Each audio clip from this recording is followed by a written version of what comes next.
Ողջույն բոլորին, հուսամ բոլոր լավ եք։ Այսօր կներկայացնեմ հաջորդ շաբաթվա օրերի վերլուծությունը։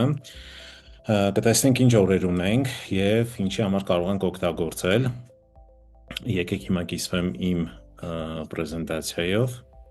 Ու մինչև կիսվելը ուզում եմ խոսալ մի հատ շատ կարևոր թեմայի մասին։ Թեման վերաբերվում է նրան, որ ներկա ժամանակներում, ավելի կոնկրետ հենց այս պերիոդում, կրակի շրջանում, որում մենք գտնվելու ենք մինչև 43 թվականը, սկսած 2024 թվականից մարդկանց մոտ սկսել են արդեն նկատվել շատ մեծ անհանգստություններ, ստրեսներ, պանիկային, այսպես ասած, ատականներ, որոնք շատ լայն տարածում ունեն, մարդիկ ունեն շատ մեծ անհանգստություն, չկա վստահություն վաղվա օրվա նկատմամբ, չկա վստահություն ընդհանրապես ոչ մի բանի նկատմամբ, շատերի մոտ շատ կտրուկ փոփոխություններ են սկսել տեղի ունենալ, ու սա հիմնականում կապված է կրակի էներգիայի հետ։ Ես իմ նախորդ վիդեոներում շատ եմ խոսել 9-րդ շրջանի մասին, 9-րդ դարաշրջանի մասին, որը շարունակվելու է մինչև 43 թվականը, որը ներկայացվում է կրակի էլեմենտով եւ իրենից բերում է լիքը փոփոխություններ, ինչու՞ չէ, նաեւ հուզական դաշտում, էմոցիոնալ դաշտում վայրիվերումներ անկանխատեսելի, Ոստի սրան պետք է եւս ուշադրություն դարձնենք։ Իսկ եթե դուք ուզում եք իմանալ, թե ինչքանով դա կարող է ազդեցություն ունենալ ձեր վրա, հիմնականում ավելի շատ ազդեցության տակ են գտնվում այն մարդիկ, ում անհատական բազի քարտում կրակի էլեմենտը գերակշռում է,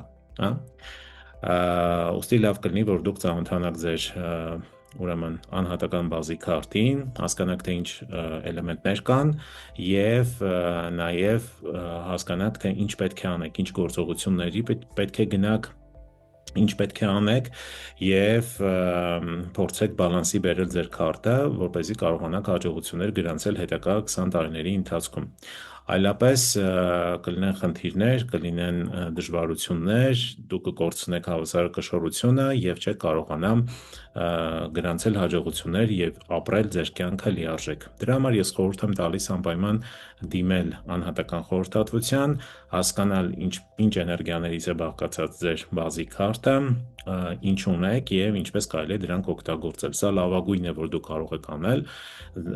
հենց ձեր անձի համար, կատարեք ձեր համար ինքներդ ձեզ նվեր արեք անհատական խորհրդատվություն եւ փորձեք վերջնականապես լուծել այս հարցը ու շարժվել առաջ ավելի վստահ։ Հիմա եկեք անցնենք առաջ ու տեսնենք, թե ինչ ունենք գալիք շաբաթվա ընթացքում, ներկայացնելու եմ հուլիսի 20-ից մինչև 26 ընկած հատվածում օրերի վերլուծությունը, բայց մինչև առաջ անցնելը, եթե մինչ այժմ չգիտեք, թե որն է ձեր անհատական էլեմենտը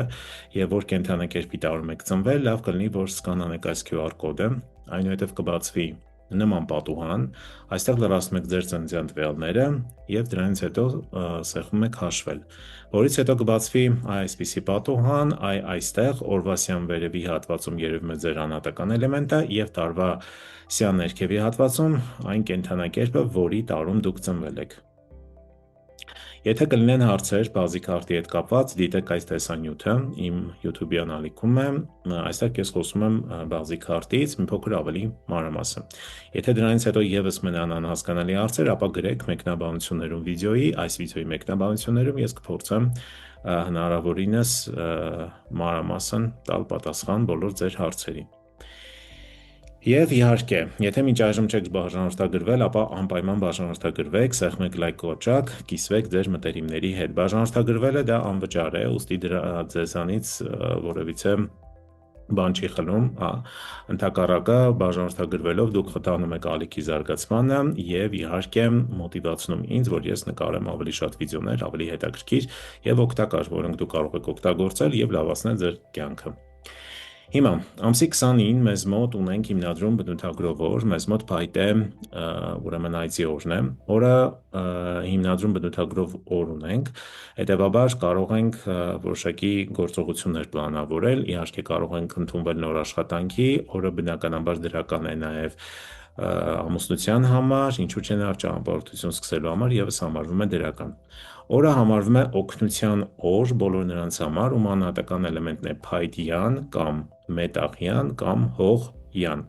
Ֆինանսական առումով օրը դրական է մետաղ 9 անհատական էլեմենտը ունեցող անձանց համար, օրը համարվում է ոչ բարենպաստ ցլի տարում ծնվածների համար։ Լավագույն ժամերը օրվա մեջ, որ կարող ենք օգտագործել, դա ուրեմն 12-ից 13 ընկած հատվածն է և 13-ից 15 ընկած հատվածը։ Օրը համարվում է դրական օր նապաստակի, ձիու, այծի և խոզի տարում ծնվածների համար։ Ամսի 21-ը մեզ մոտ մաքրում բնութագրով օրով է, բավականին դրական օր, ես խորհուրդ կտամ օրը օգտագործեք, հատկապես մաքրման աշխատանքներ իրականացնելու համար, խոսքը և տարածքի մաքրման է վերաբերվում և վերաբերվում է ներքին մեր մաքրմանը, մտքերի մաքրմանը, հույզերի մաքրմանը, ավելորդ մտավոր բեռից ազատվելուն, օրը մեզ մոտ հրեղեն կապիկի օրն է, օրը համարվում է առավել դրական, ուրեմն առնետի, վիշապի, օձի և կապիկի տարում ծնվածների համար, ինչ կարող ենք անել օրվա ընթացքում, բացի այն մաքրման աշխատանքները, օրը նաև բարենպաստ է սրբավայրեր, տաճարներ այցելելու և իհարկե աղոթելու համար։ Ֆինանսական առումով օրը դրական է ջուր յան անհատական էլեմենտը ունեցող անձանց համար։ Ամսի 22-ը, մինչ առաջ անցնելը հիշեցնեմ, որ եթե դուք ունեք ճանապարհորդություն պլանավորած հուլիս ամսին կամ եթե պլանավորում եք ճանապարհորդել հանգստանալու նպատակով կամ գործնական մեկ այլ նպատակներով, ապա խորհուրդ կտամ դիտեք այս վիդեոն ճանապարհորդություն դեպի դրական էներգիա, այստեղ մանրամասն ես բացատրում եմ, թե ինչպես կարելի է օգտագործել մետաֆիզիկան և կատարել ճիշտ պլանավորում ճանապարհորդության մասով ըստ ուղղությունների։ Շատ հետաքրքիր վիդեո է ստացվել, անպայման դիտեք, եթե հարցեր կունենաք, գրեք մեկնաբանություններում, ես կպատասխանեմ դրանց։ Ամսի 22-ը մեզ մոտ լիություն բնութագրով օրով է, չնայած որ լիություն է, բայց էներգիաների դասավորվածությունը այդքան էլ լավը չէ, խորհուրդ կտամ օրը անցկացնել առավել պասիվ վիճակում, մեզ մոտ հրեղեն աքաղի օրն է, օրը համարվում է առավել դրական ցլի, վիշապի, օձի և աքաղի տարում ծնվածների համար։ Ֆինանսական առումով ջուր 9 անհատական էլեմենտը ունեցող անձին կշահեն ավելի շատ օրվա ընթացքում, օրը համարվում է ոչ բարենպաստ նապաստակի տարում ծնվածների համար։ Ամսի 23-ը մեզ մոտ հավասարակշռում օրն է և օրը մեզ մոտ հողեղեն շան օրն է, ընդհանրապես հողեղեն շան օրերը ֆինանսական որոշ գործարքներ իրականացնելու համար այդքան էլ բարենպաստ չեն, ուստի եթե ունենք որոշակի ֆինանսական գործարքներ կամ ֆինանսական փաստաթղթերի ստորագրում, ես խորհուրդ կտամ դրանք հետաձգեք մեկ այլ օրվա և ֆինանսական փոխանցումներ, բանկային փոխանցումներ և այլն, այդքան էլ բարենպաստ չէ անել։ Իհարկե բարենպաստ է ստանալ, բայց ոչ բարենպաստ ուղարկել ինչ-որ անձի։ Օրը համարվում է առավել դրական վագրի, նապաստակի, ձիու և շան տարում ծնվածների համար, ոչ բարենպաստ օր է վիշապի տարում ծնվածների համար, քանի որ ձեզ համար ձեր անձնական կործանիչի օրն է, այս օրը փորձեք չօգտագործել կարևոր նախաձեռնությունների համար։ Ամսի 24-ը հուլիսի մեզ մոտ կայունություն բնութագրով օր է, բավականին դրական օր, ցանկացած նախաձեռնություն կարող ենք իրականացնել, նոր պաշտոնի ընդունում, պարտքերի հավաքագրում, նոր տուն, տնից տուն տեղափոխվելու գործընթաց, վաճառքներ, պայմանագրերի ստորագրում, ճանապարհորդություն, բացառությամբ ամուսնության համար ցանկալի չէ օգտագործել և բժշկական ինչ-որ ստուգումներ, բժշկական օգնության դիմելու համար համարվում է ոչ դրական օր։ Օրը հողեղեն խոզի օրն է, օրը համարվում է դրական, ուրեմն խոզի տարում ծնվածների, այծի, նապաստակի և վագրի տարում ծնվածների համար ևս դրական է, ֆինանսական առումով փայտ 9 անհատական էլեմենտը ունեցող անձինք ավելի շատ կշահեն օրվա ընթացքում, մի խոսքով օրը բավականին դրական է, փորձեք օգտագործել,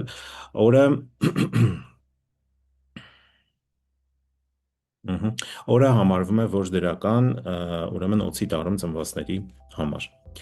Ամսի 25-ը մեզ մոտ նախաձեռնում բնութագրով օրով է, մետաղական ուրեմն առնետի օրն է, օրը համարվում է դրական առնետի, ցլի, վիշապի և կապիկի տարում ծնվածների համար, դրական օր չէ մեզ մոտ ուրեմն ձիու տարում ծնվածների համար, ովքեր ձիու տարում են ծնվել, փորձեք օրը չօգտագործել կարևոր նախաձեռնությունների համար։ Ընդհանուր օրը пассив օր է, որ ասեմ այսօր կարող եք օգտագործել ինչ-որ կարևոր նախաձեռնությունների համար, չէ, առավել пассив վիճակում կարող եք անցկացնել, իսկ ֆինանսական առումով կրակի անհատական էլեմենտ ունեցող անձինք ավելի շատ կշահեն օրվա ընթացքում։ Եվ շաբաթվա վերջին օրը, ամսի 26-ը ունենք կործանում բնութագրով օր։ Մետաղական ցլի օրն է,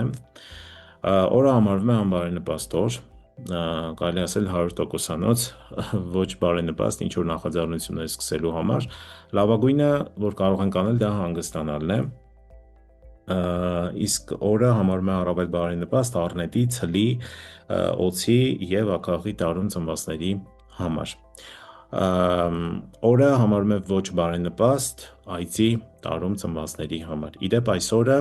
հուլիսի 26-ը դա ամսվա կործանիչի օրն է, հետևաբար մաքսիմալ անբարենպաստ է, որովհետև նոր նախաձեռնություն չենք սկսում, չենք ճանապարհորդում, կարևոր հանդիպումներ չենք նշանակում, փաստաթղթերի հետ կապված գործեր չենք անում, մի խոսքով փորձում ենք ուղղակի հանգստանալ։ Այսքանը այս շաբաթվա համար հուսամ հետաքրքիր էր, ընտրեք բարենպաստ օրեր, կատարեք ճիշտ պլանավորում, որովհետև եթե ձեր գործողությունները համահունչ են օրվա էներգիաներին, ապա ձեր նպատակները, ձեր ցանկությունները և ընդհանրապես ձեր նախաձեռնությունները ավելի արագ կիրականանան առանց խոչընդոտների։ Անպայման ընտրեք ճիշտ օրեր կոնկրետ նախաձեռնությունների համար և կտեսնեք ժամանակի ընթացքում ինչքան մեծ փոփոխություններ եք գրանցում ձեր կյանքում, իհարկե դրական իմաստով։ Եվ ինչպես միշտ հիշեցնեմ, եթե չեք բաժանորդագրվել, անպայման բաժանորդագրվեք և իհարկե եղեք ակտիվ կոմենտներում գրեք ձեր հարցերը, ես կփորձեմ դրանց անպայման պատասխանել։ Այսքանը այսօրվա համար, կհանդիպենք հաջորդ անգամ։